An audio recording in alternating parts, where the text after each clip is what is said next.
Broadcast.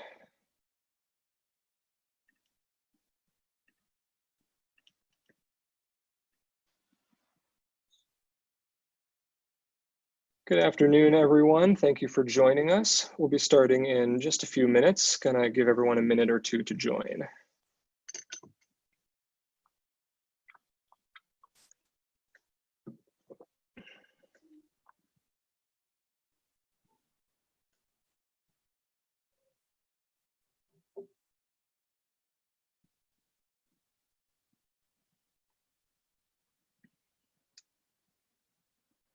Good afternoon, everybody. We'll be starting in just a minute or so. A lot of people still joining.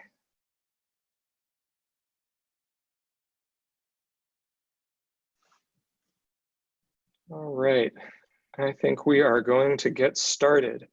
Thank you all for joining us. We are here today with Scott and Ashley, excuse me, of Allison Partners PR. And they're going to be talking about how to digitally engage and grow your audience amid a crisis.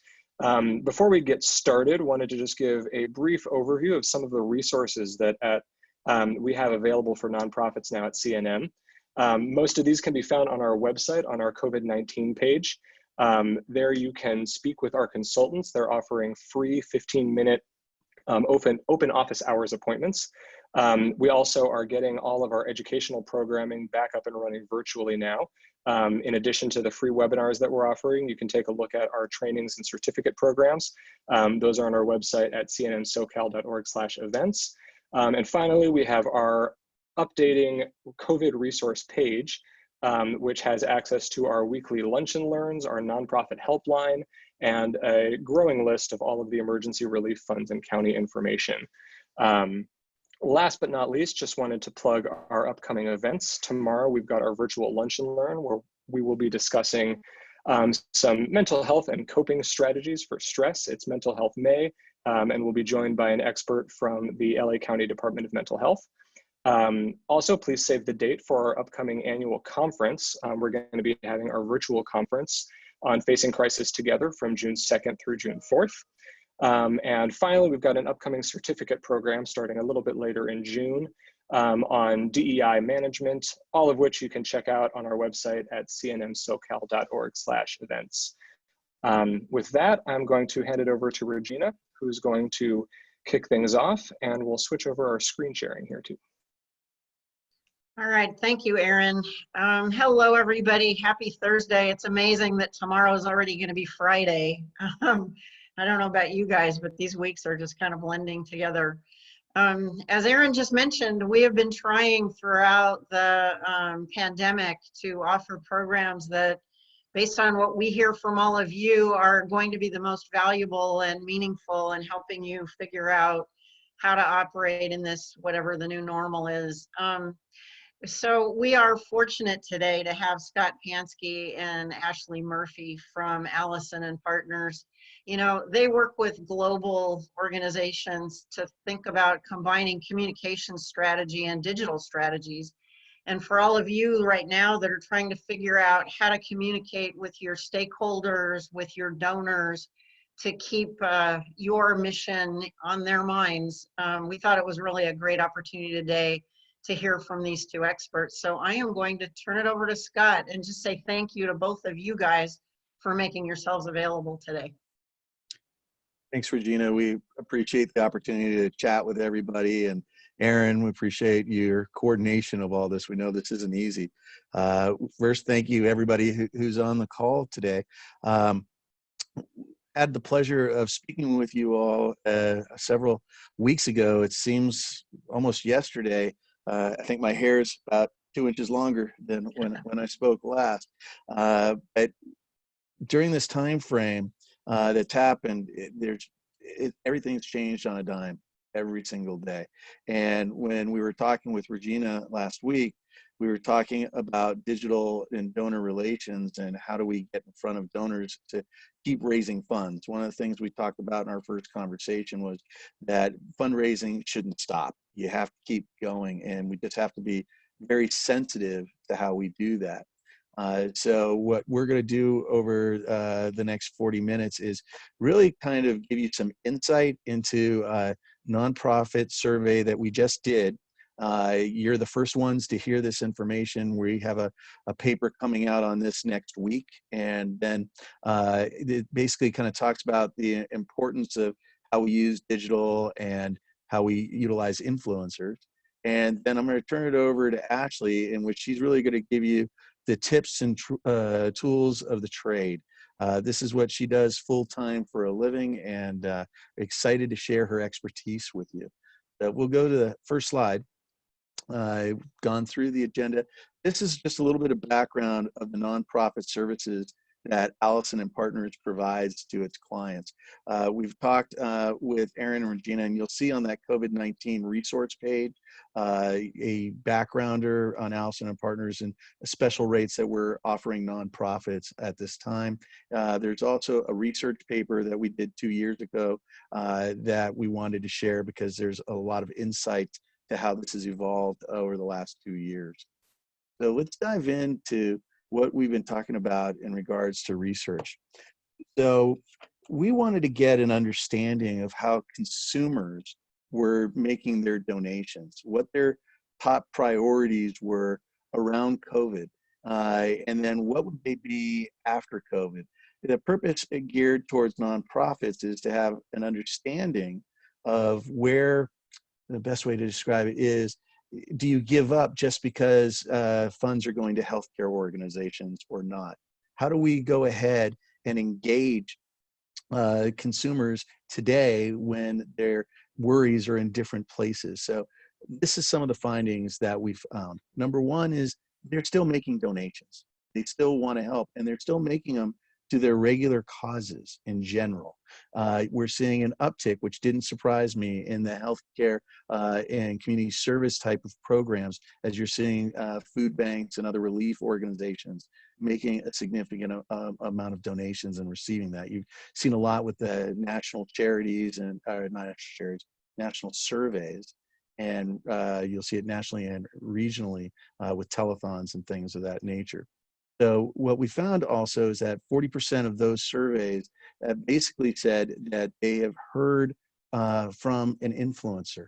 And we thought that was really interesting, that somebody's an influencer is somebody who could be a celebrity, but it could also be a micro influencer, somebody who may be a board member or somebody relevant into their lives that they follow. If they followed a gardener, or they followed a celebrity chef, it doesn't have to be Katy Perry and 1 million+ followers. You know, it's really finding the right people to talk to. Of those who followed influencers, 51% of them said that they would participate and learn this information from them, and that 75% of those who followed said that they would actually make a donation. I want you to think about that. So out of that survey, if you've got 74.5%, and you do a direct mail campaign and you get a 1 or 2% following, these are significant numbers, and it shows the power of influence. You'll see that they will donate goods and that they will volunteer in significant numbers. So we thought that was really significant. Then we look at the channels in which that they're getting their information. Facebook by far is still the leader. So as you're looking at creating campaigns, Facebook is a great place to be able to do that. Facebook is kind of short, pithy information, whereas you go to YouTube, you can do long-term format. You can have content that you can share to a larger audience through video. And then Instagram is growing. When we did this survey earlier, Instagram was in the 30% range. So to see it up into the 50+ was significant. So what does this mean? How do we tap into this? Yes, it's difficult during this time frame, but consumers are still wanting to hear from you. They want to support their causes. We have to be out there and we have to share our messaging. We have to contact them, whether it's through email, whether it's through our digital channels, whether or not you're still doing direct mail, you want to contact them. As you're communicating with them, it's use all of your social channels. Those channels are really important.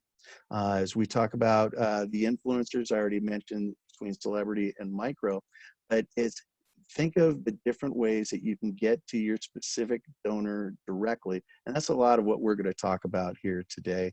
Utilize your social channels in depth and keep working. Develop customized strategies that are really appropriate to your donors, because every organization is different and you want to develop programs that will resonate with your end consumer and stakeholder. And with that, I'm going to turn it over to Ashley to kind of teach us all the nuts and bolts. Ashley, you're muted. Thank you. Hi, everybody. So as Scott mentioned, I'm Ashley Murphey. I sit on our digital team in our LA office. I'm a digital director and help spearhead both social and influencer programming for Allison and Partners, but also work really multifaceted across the entire digital landscape, inclusive of email, PPC, SEO. So really excited to talk with you all today about some of the trends we're seeing and how everything is being impacted by COVID-19. So I thought we'd start out by looking at holistic 2020 social trends pre-COVID. And it's important to note that all of these trends that you see on this page have definitely been magnified as a result of COVID and still stand true. So the first trend being connection, community, and mindset. So more now than ever, the relationship built with donors, to echo what Scott was saying, is most important. And as a part of that, authenticity and relevancy. Additionally, taking an audience-first approach is critical, more now than ever, as is personalization. So really understanding who you're talking to, what their motivating behaviors and attributes are, and what their footprint looks like across the social and digital landscape. And also channel diversification. So heading into 2020, a key theme was for brands and organizations alike, looking to diversify what social and digital platforms and offerings you're on, including channels. I'm sure everyone has seen the rise, especially amid COVID, of TikTok, Quora, and Reddit. And now more than ever, people are really, really looking to additional digital channels for news, entertainment, and education. So with that, I will jump to the next slide. Would love to talk about how digital is diversifying. So what's really, really interesting that we're seeing as part of COVID-19 is individuals are spending less times on their mobile devices, likely due to the fact that working from home is now coupled with all of the responsibilities out of the home that have been brought into the home. So not only balancing work, but parenting, looking for education. So this graph just demonstrates additional digital forums that individuals are spending more and more time on than ever before, really, really tying back to that diversification trend mentioned on the previous slide, and understanding that consumer behavior, although mobile is still really, really important in terms of creating a mobile first experience, there's also just this larger shift in terms of how individuals are connecting with digital on desktops, on devices, on tablets, and in other forums. So something to definitely keep top of mind when thinking through messaging and placement and how to most impactfully reach your donors in the right way. Quick question, Ashley, on that slide. Do you mind going back for a sec? Yep. I was a little confused by the title, websites versus apps. So is the top row desktop, showing that desktop usage of these sites has been rising, and then apps are mobile, showing that they haven't been rising nearly as much, or in some cases dropping? Exactly. Yep, exactly right. So desktop use, which is really interesting for digital holistically, because typically best practice is to optimize for a mobile first experience. But with more people spending time in the home due to social distancing, the utilization of desktop is higher than ever. So while I wouldn't want to recommend anyone from necessarily moving away entirely from a mobile first experience, it's important to put almost as equal of emphasis on desktop experiences since utilization is so high.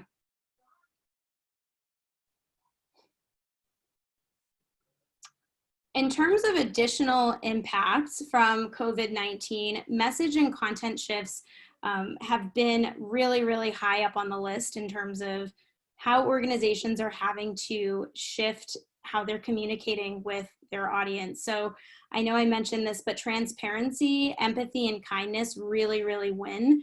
People are looking for genuine, upfront, honest conversations that really are reflective of what's happening in the world right now. So the brands that we see succeeding in the here and now aren't shying away from having tough conversations. They aren't ignorant to what's happening in the news cycle, but are actually just infusing in a relevant way to the organization points that, note that they're aware of what's happening. So this ties into the last section on this slide, but real content. So would highly encourage, wherever and whenever possible, incorporating real authentic content into your strategy, especially on social. So what I mean by this is taking real photography, stories of what's happening on the ground, narrative of how your organization is impacting communities. That content, already exists. That UGC is out there. It's just now's the time to mine that content and propel it out across your channels in a way that will help elicit an emotional response, which can be used typically as a driver for donations. Beyond that, we're seeing a stronger emphasis on SEO and prioritizing that across brands. We actually saw Google as recently as last week open up shopping placements in the PPC feed, which were typically reserved for paid placement only. Those have been opened up for organic listings as well. So with that, with more placements being made available from an organic search perspective, now's the time to look back at not only new content creation, but existing content, your existing website content, your existing blog content, to see what can be done from an optimization standpoint to move the needle in terms of keyword rankings. Another important impact is testing and learning. And if there's one thing you take away from today's webinar, really, really hope it's testing and learning, because truth be told, we're all in this situation together. Everyone's learning, the best way to adapt, what's working, what's not working.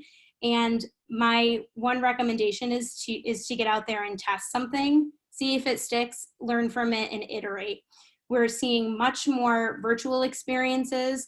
Zoom, we're all here today on a Zoom, is on the rise, but additionally live streaming experiences. We've had a ton of brands that we're working with who have moved from the physical events or in-person galas or dinners, and those experiences are moving to a digital and social first platform. We have one brand we're working with who is now doing weekly live stream sessions where they're sitting down and having real conversations with restaurant owners in terms of what's happening.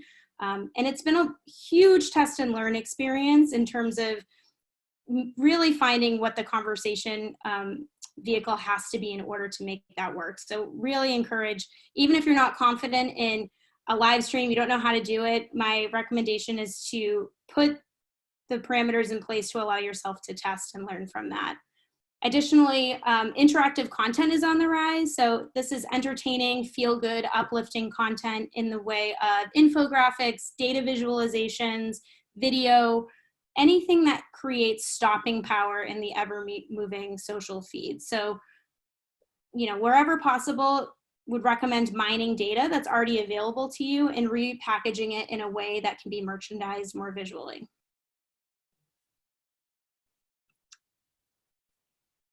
Getting started, and I hope there's some Schitt's Creek fans on this video conference, but wanted to start by saying nobody starts at the deep end and has all the answers before they begin.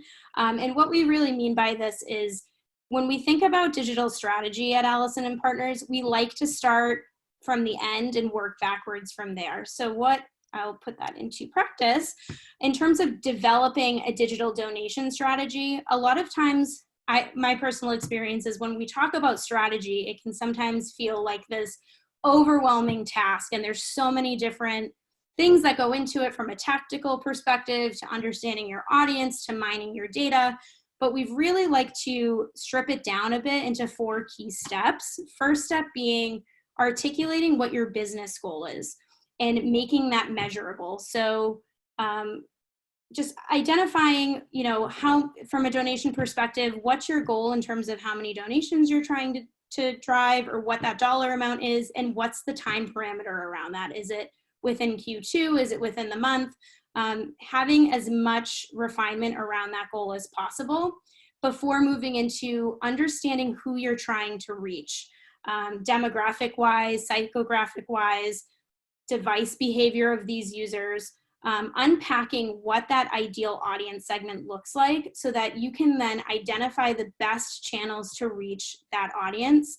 And going back to the audience first approach, before jumping into the tactics or saying, I need to be on Facebook because everyone's telling me I should be on Facebook, it's really making sure that the channel that you're looking to optimize against aligns with who you're trying to reach.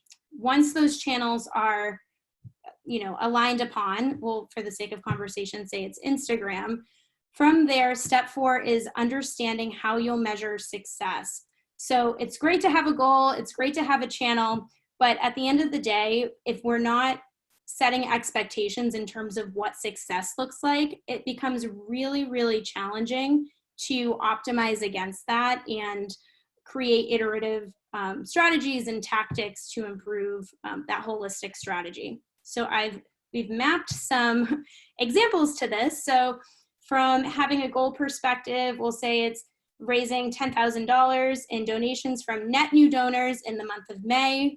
We've identified that your target audience is millennials and startups, which the channel that lends itself best to those audiences, in this case, Instagram and Facebook. And how will we measure that? Online donation volume. So it can be as simple as this in terms of developing that framework. And then we can go a level deeper in terms of understanding what tactics are going to help achieve this goal from the number 1 bucket. In terms of the tactical part, I think in our experience, definitely there's always an eagerness to jump into the tactics. And when I talk about tactics, I'm really talking about things such as a live stream or a content calendar or a paid amplification buy. But again, laying the foundation for those 4 steps is really critical in creating long-term success and also creating a plan that's completely scalable. So questions to ask yourself when diving into the tactical component of your strategy. 1, what's worked in the past for you specifically and what hasn't worked? How do we optimize for what's worked within this strategy? There's always a lower barrier to entry in terms of optimizing against previous successes. And what are the biggest gaps? So if through the exercise of mapping out that foundational strategy, you've identified that, your target audience is Gen Z, and the best way for your organization to reach them is on YouTube and TikTok, but you don't have either of those channels, that could present itself as a gap for you. And then lastly, do you have the right resources at hand and in place to help implement this strategy? When we talk about tactics as well, and all of the tools at your disposal from a digital perspective, that of course includes social, it includes influencer, but it also includes things such as content marketing, your website, blog, SEO again, and email. So it could be a combination of those tactics, or it could just be,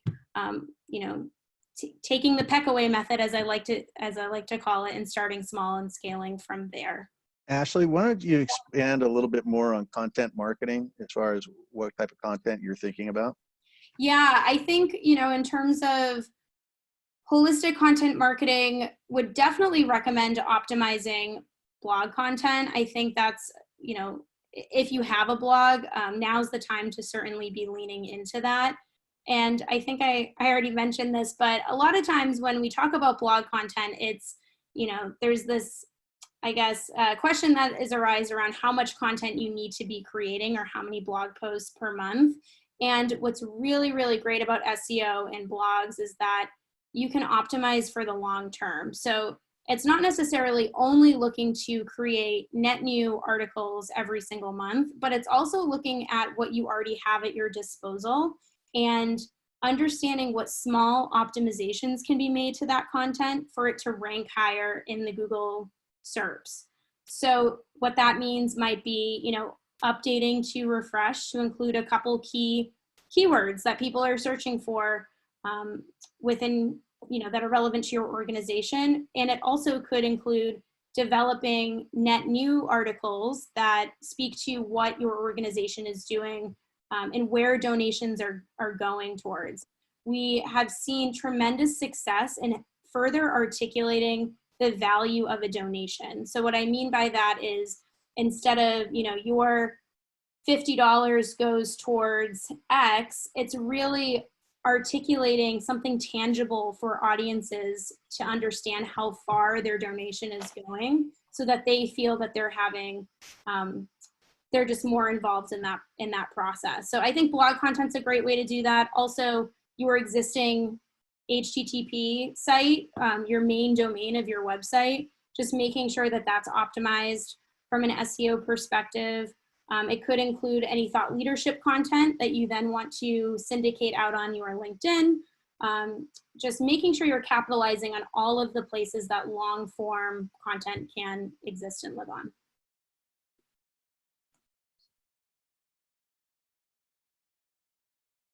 So I've said this, one thing I'd like everybody to take away is test, test, test.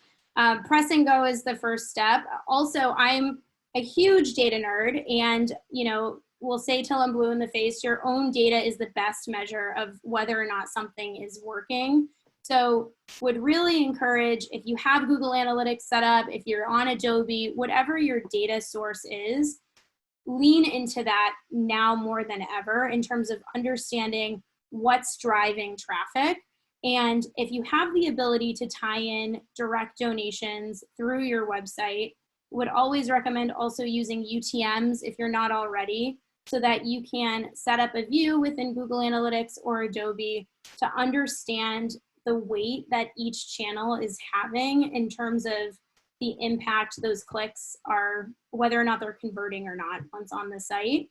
And that data set will help be the best judgment in terms of deciding where to place your bets. So for example, if you roll out a strategy that's really heavy on SEO, email, and Facebook, and in 2 months, through UTMs can understand that, email actually has the best opportunity to convert net new donor prospects, then that will inform, the next month or the next quarter's worth of strategy in terms of optimizing towards that and spending more time in that channel. There's so much we can do with that data and refining it, and it's just a wealth of information. And we can sit here and talk about what's working across the industry and best practices, of course, but at the end of the day, the most you're going to learn about your own audience is from your proprietary data set. Some key considerations just when getting started: help people stay emotionally connected. This is a really challenging time for people with social distancing. May is Mental Health Awareness Month, and connectivity looks really different during COVID-19. So would encourage and empower you to think about campaigns and initiatives that work to bring people together in new and interesting ways. I know I've mentioned live streams a couple times. This could be an interactive experience through a quiz. It could be, a live stream press conference. There's just, an urge and a desire to bring people together during this time, and leaning into technology in the right way will help facilitate that. And let me add one thing there, Ashley, is I think what's important is that what we call an art, authentic, responsible, and transparent. And that through that process, if you can do storytelling and think of how you tell your stories, Ashley talked about blogs, but video content that is sensitive and helps raise awareness to what your organization does, that video story can tell a lot. Those stories can be testimonials, they can be motivational moments, it can be case studies, it can be tips. What are services that you can provide during this time frame? But all that kind of content is very relevant. Yeah, absolutely. And this ties back to one of the themes that was mentioned on earlier in the presentation, but drawing on those real stories and people. I think, you know, anytime you can optimize a piece of content to include a real person versus an illustration or a graphic or something sourced from a stock image site is definitely preferred. People are looking for that sense of one-to-one connectivity between organization and user. And as often as possible, communicate with emotion and compassion and leverage the data that is unique to your organization. Use this time to educate and inspire those donations by sharing that data, those proof points about how your organization is impacting others.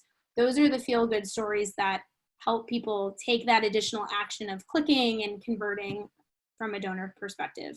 In our survey, we had 79.8% of the people wanted to understand where their dollars were going. So if you can clearly articulate how your funds are being used, that will really be meaningful to them. Absolutely. Wanted to give a couple examples. Some may be familiar to you, some may not, in terms of opportunities, and these are really high level. So Instagram recently rolled out their donation sticker. This is completely free to use within IGS. It's seeing an uptick in usage from the nonprofit world. We included an example from the American Cancer Society where they've actually taken it a step further in terms of contextualizing where those dollars are going by using text overlays alongside the donation sticker to really tell that story.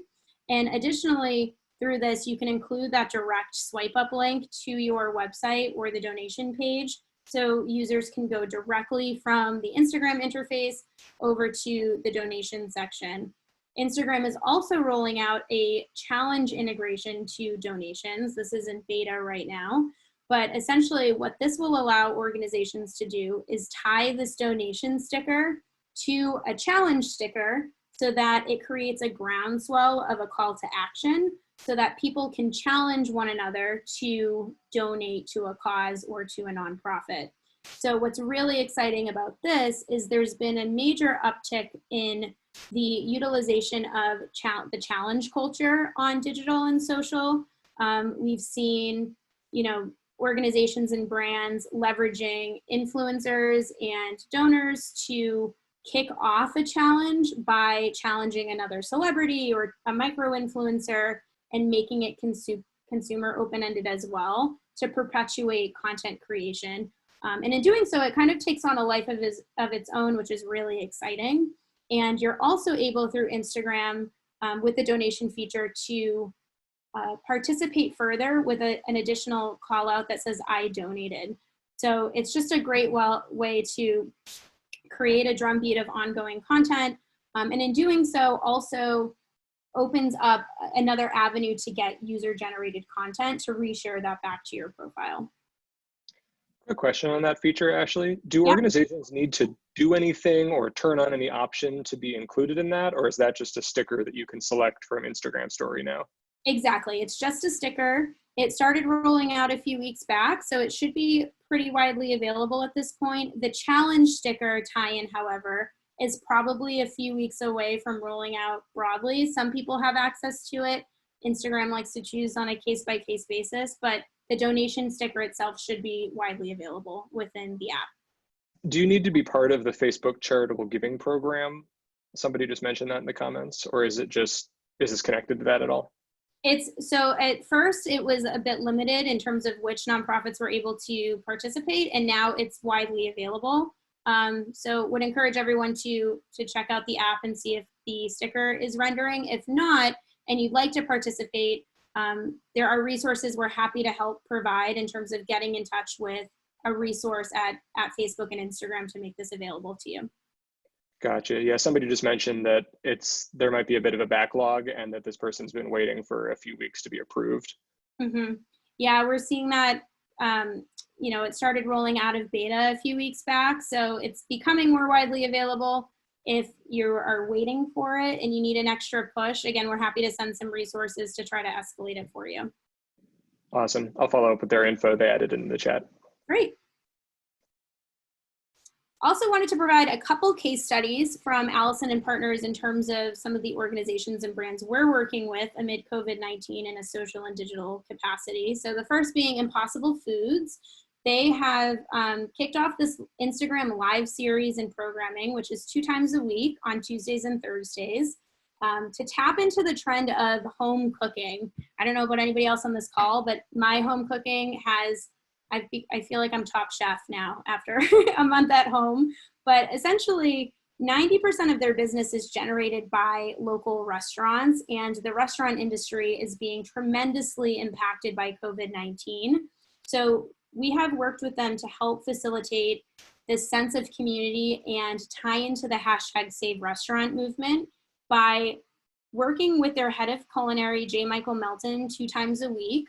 On Tuesdays, we have what we've called Grillside Chats, where J. Michael is going live with a local restaurant to talk about the impact and gravity that COVID-19 is having on the restaurant industry and just have a conversation.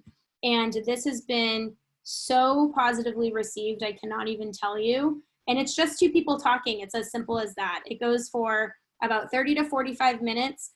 When the conversation naturally comes to an end is when the live stream ends, which is really nice. It kind of takes the pressure off of having to pre-script something. And on Thursdays, the live streaming program includes live cooking at home tutorials. So providing a bit of an entertainment spin to the series. And we are also working with the American Foundation for Suicide Prevention. This month, as I mentioned, is Mental Health Awareness Month. So we are working with influencers from both a sponsored and an earned perspective to perpetuate a conversation around our campaign hashtag, which is Real Convo, where we are encouraging people to have honest and open conversations with one another about mental health. Again, knowing everything is magnified tenfold with COVID-19, to tell these true stories. And what's really exciting about this campaign is we are partnering with people who are already participating in these types of conversations with their audience. So that relevancy and authenticity already exists.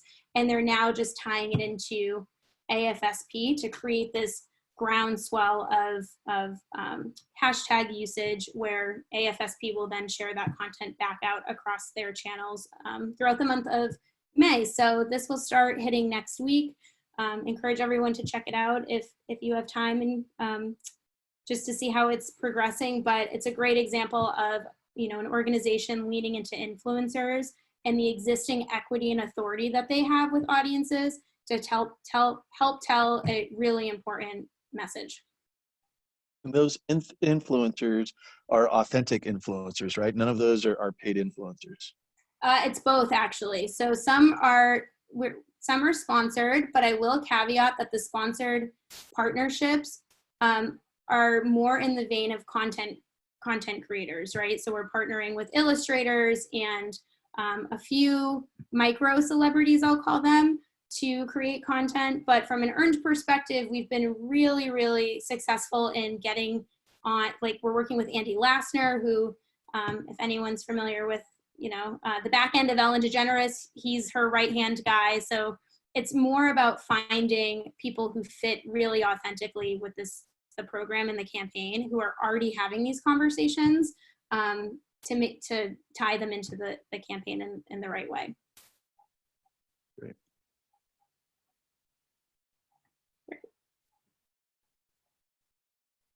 So I know we just threw a lot of information at you. We've included our contact information here as well.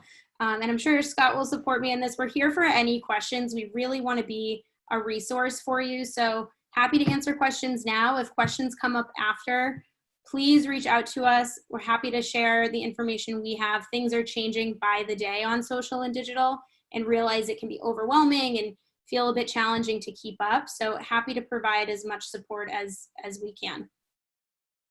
Ashley and Scott, one of the questions that came up was kind of about pacing. You know, how much is too much? How much isn't? You know, how often to communicate? Do you guys have any thoughts or guidance on that? Yeah, I think that's a really great question. I think there's no such thing, in my opinion, right now as over communication, but I think that has its limitations, right? In terms of what that looks like.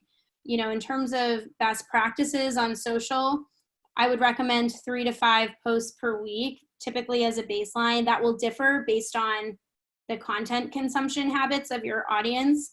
I think with emails, if you're sending one email a day and people aren't, the click to open rates are really low, maybe, change your cadence to 2 times a week, 3 times a week.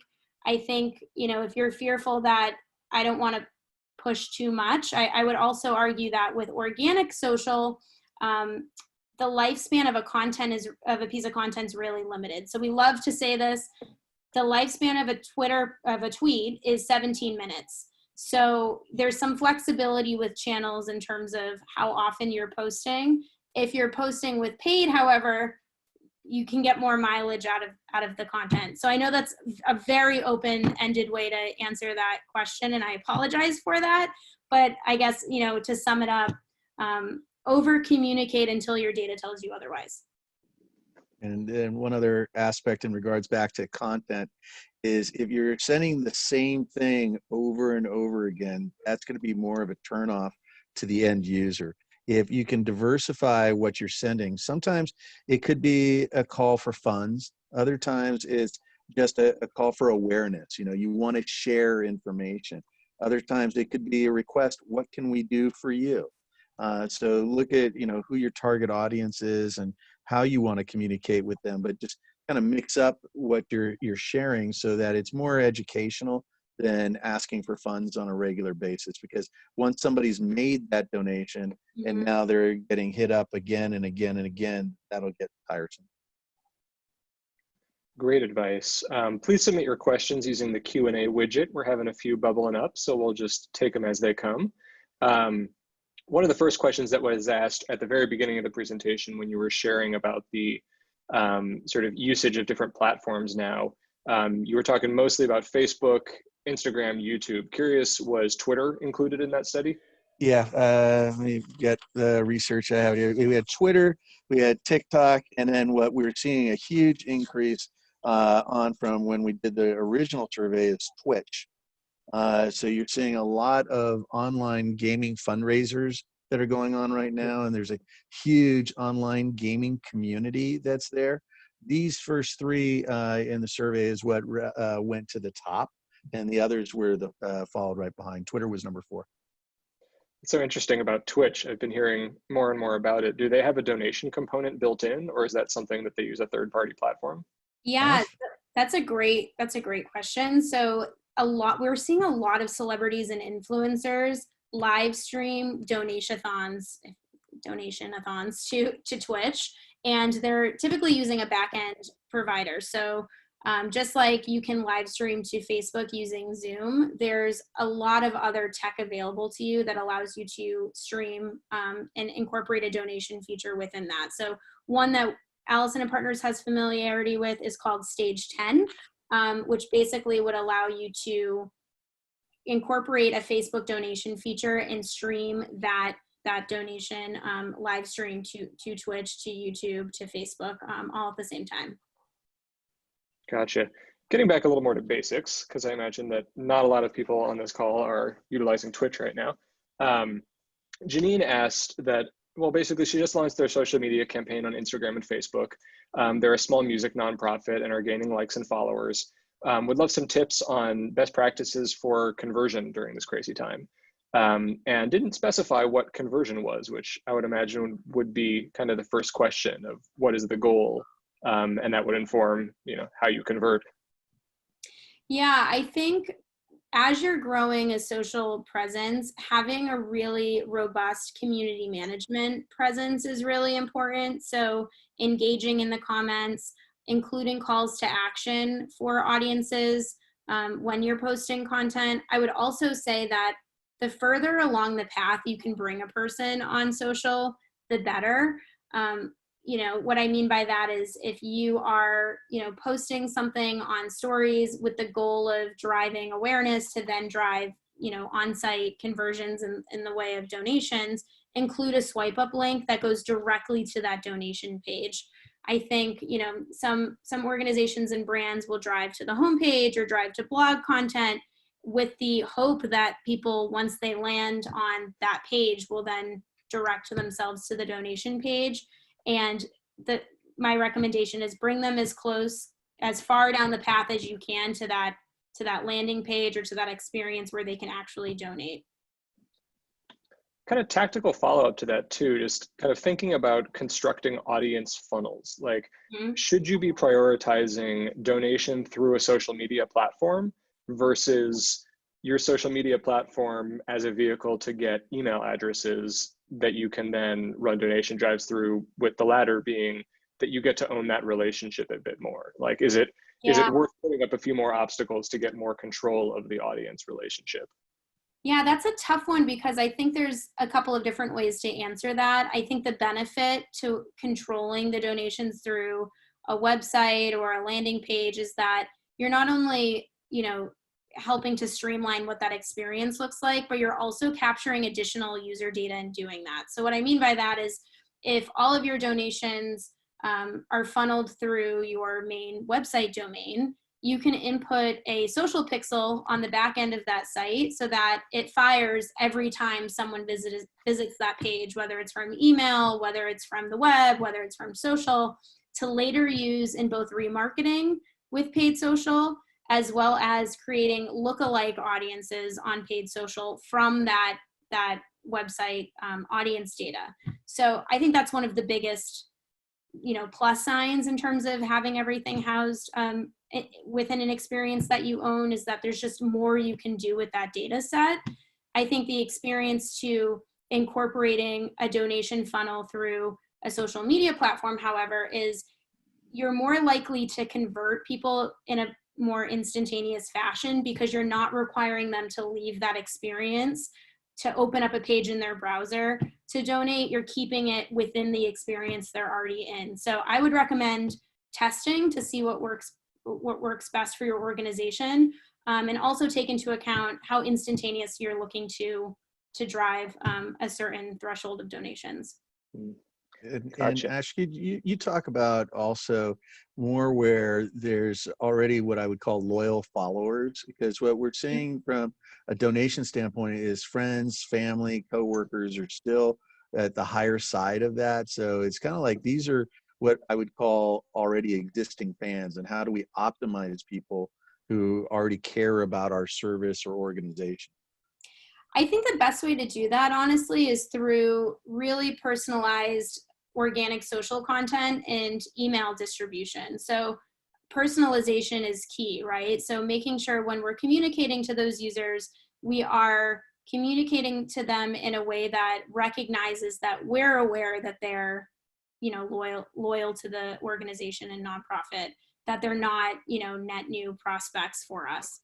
So I think that's one turnkey way to do it, is just making sure that the messaging is really reflective of the relationship. On that note, we had a lot of questions from people over the last few weeks, because this is typically the season for galas and big fundraiser events, in April and May that are canceled or looking to convert to something virtual. So I'm wondering if you guys have had experience. It occurs to me it's an opportunity to get your loyal fans, but also to have your loyal fans help you get other fans if you're in that sort of virtual event space now. So have you guys any thinking about these virtual sort of galas and events that are trying to convert, what you're seeing that's working and what's not working that we all should learn from? Yeah, I think, I've mentioned it a million times today, but live streams we're seeing tremendous success in that. We're working with someone right now who next week is going live for 6 hours, so a very long time, to raise money for a nonprofit. And they are bringing in micro influencers and brand loyalists to come on and provide entertainment, do some demonstrations on air, and create that one-to-one communication with those viewing at home. And in order to get outside the bubble, if you will, of current followers and fans, there's some earned pitching that they're doing. So reaching out to individuals who might not necessarily follow the organization, but who align with the nonprofit's values and are just really authentic to the cause, and emailing and inviting them to either participate in the live stream or just tune in. And we're also working to create a toolkit of social content that we can share in a pitching capacity to say, hey, you know, we're doing this donation, it's a cookathon, so we're doing this donation cookathon. Here's a social post. Would love if you could help support us by, you know, posting this to your socials and tagging us. So without necessarily having to rely on paying for talent or paying for influencers, there's some earned things you can do in terms of making that experience really turnkey, but the focus and priority being that you're reaching out to people who align authentically with what you're doing. And, you know, the barrier to entry and the willingness to participate when the stars align and people are already talking about what you are looking to talk about, we've just seen more success in people willing to participate when those things come together. Yeah, I think the other thing with virtual events, remember, a gala is kind of like a golf tournament in regards, it costs a lot of money to put on, and that you can only have a limited amount of people that can attend. When you do a virtual program, thousands and hundreds of thousands could attend. Your event can be duplicated or reshown online. And so that from a call to action and the access to donors can be significantly larger. But again, as you heard with Ashley's examples, they are creating content that is going to drive traffic by utilizing the type of influencers they have. That would help do that. We had another nonprofit client that every year they do a wine gala. And this year is, all right, you can't sample the wine, you can't taste the wine. So we ended up securing celebrity chefs. And then the celebrity chefs are doing pairings and talking about the wine. And then meanwhile, there's a virtual money jar on the side, like a tip jar, in which people can make donations, and then there are auction items that people can be bidding on during that time frame, so they can still raise funds for different experiences that we wanted to offer. That's a great example. I had a good question about TikTok on here. You had mentioned that as a platform for people to explore. Curious if you have any recommendations for how organizations should be using TikTok, maybe particularly in the human rights space? Yeah, that's super interesting. I mean, TikTok it was popular before. I feel very old for being on it as I'm scrolling through, but brands and organizations are having tremendous success, particularly with Gen Z and millennial audiences right now. Challenges are super, super popular on the platform. So I think first step would be developing a presence, meaning just have a login so that you can keep an eye on what's happening and what's trending. And then identifying a trend that aligns even closely with your organization, and using the platform to create a call to action or a challenge to challenge others on the platform to participate in. It can go two ways. It's either, you know, trend jacking and jumping in on something that's already happening, or looking to create your own. I think the barrier to entry is much lower when you're looking to jump on an existing trend.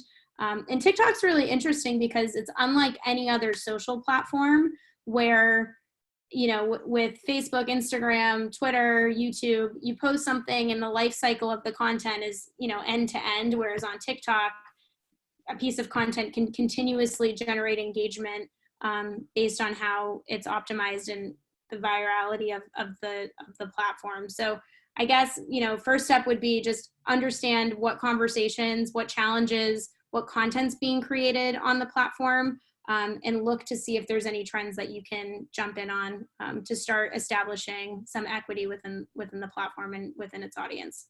Yeah, and specifically to that audience, those are not going to be your large funders.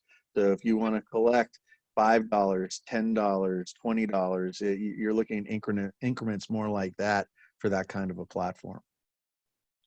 Is there any concern with installing TikTok? Like I've read in some places that it's a little spyware-y and that it's not something you necessarily want to have on your phone if you're not sort of aware of, you know, how you're going to be using it or who has access to the information. Just kind of curious background. Yeah, that's really interesting.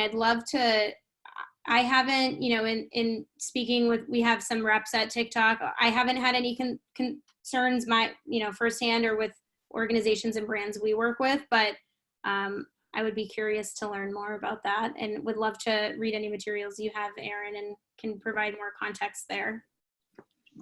Absolutely. One of the questions that someone asked here is, how do you provide ROI to influencers and donors through social digital means? I'm curious with the nonprofit space, if you guys are seeing the influencers become patients or clients, or, you know, like how we think about influencers in our space. Yeah, that's interesting. So just to make sure I'm clarifying and answering as best possible. So basically, how to choose the right influencers who not only will participate, but who will become donors themselves? Well, the question is, how do you provide an ROI to influencers and donors through digital means? So maybe I was interpreting that a bit, but. Well, I'll talk on at least one level on this. Is for me, I've not done paid influencers. Our agency will do that, and the campaign can work. But for nonprofit organizations, one of the things is if you can find an influencer that's really authentic to your cause, that if you go back to the plan that Ashley was describing in the stepping stones, that this is somebody who reaches your target audience, has been somehow touched by the issue or concern. The ROI could be the marketing that your organization does. So is this influencer put on all your social channels? Whether they only talk on one themselves is fine, but if you're recognizing them across your different channels, if you're recognizing them on your website, if you're doing a press event of some kind in which you're marketing them to their organization, that you have to think sometimes that an influencer is their own brand. They know who their audience is and how to market to their audience. We aren't going to dictate to them what they're going to share or say. We want to give them the information, but they're going to communicate in an authentic manner to their followers, so that if your cause is important to them, that just that recognition that they're making a difference can be very significant for them, and that being in a partnership with your organization can really help build their brand in a positive way. So that's at least one significant ROI you can provide, is understanding the value that your organization brings so that they're leveraging that value as well. That makes a lot of sense. And I think it's kind of broadening what maybe people's first, you know, stereotypical idea of who an influencer is. And for me, that's, you know, a Gen Zer who's living in an apartment that is entirely paid for by sponsorships and promo posts and stuff. But in the nonprofit sector, that may be somebody more like, you know, a local, you know, civic leader, or somebody who else is sympathetic to your cause, has a platform, but isn't necessarily a like professional influencer in that sense. Right. We've been talking a lot about targeting Gen Z and millennials, and there was a good question from Michelle. Thoughts on best practices for reaching, you know, local middle-aged target audiences? Curious what, you know, any demographic data that you've got about, you know, here we go. Yeah. So we included so glad you asked. We included these in an appendix just because these are, and everyone will have access to this presentation after, but we felt that these visuals were better to sit with. But yeah, it's a really interesting question. So we pulled in some COVID impact slides on the generational level in terms of how media and channel consumption has changed during COVID-19. So on the far right, you can see this boomer visual, if you will. And we're seeing an uptick in broadcast television utilization from this audience, as well as, you know, online TV and streaming, as well as news cycle content, which, you know, it has upticked for all generations. So I think it's interesting to look at these side by side and understand at the highest level, and again, there will be nuances to this based on your own audience, but what channels have the highest, you know, utilization per generation set, so that we can help you be more informed in terms of where you're optimizing your content and messaging. So yeah, you know, I think it's, for, at the highest level for boomers and Gen X, it's optimizing for that longer form content in the form of blog content, thought leadership, and also video content, as Scott said. Anytime you can create a longer form video that lives on YouTube and can be embedded across other channels, blog content on your site, video content just has a higher completion rate than long form copy would. So would recommend optimizing towards that as much as you can. Gotcha. Want to be respectful of everyone's time as we're running a little bit over, but there was another good question I thought that you could speak to. We were talking before a little bit about frequency of asks for donations. And somebody was asking if you could go into a little bit more detail, just different channels aside, thoughts about how you approach that ask and when it becomes too repetitive. Yeah, Scott, do you want me to take this one, or do you want to? The way to your point, yeah, I'd like you to take it, but just to talk about, as Ashley's setting her up, is she'll talk about, the channels and measurement. Without the measurement aspect of it, I want you to think, if any of you have kids and you're on the phone or you're going shopping and your kid asks you, can you buy something? And let's say that they wanted to get a candy bar. How many times is the son, daughter asking you for the candy bar till you get tired? And you're just like, I'm not getting you the candy bar.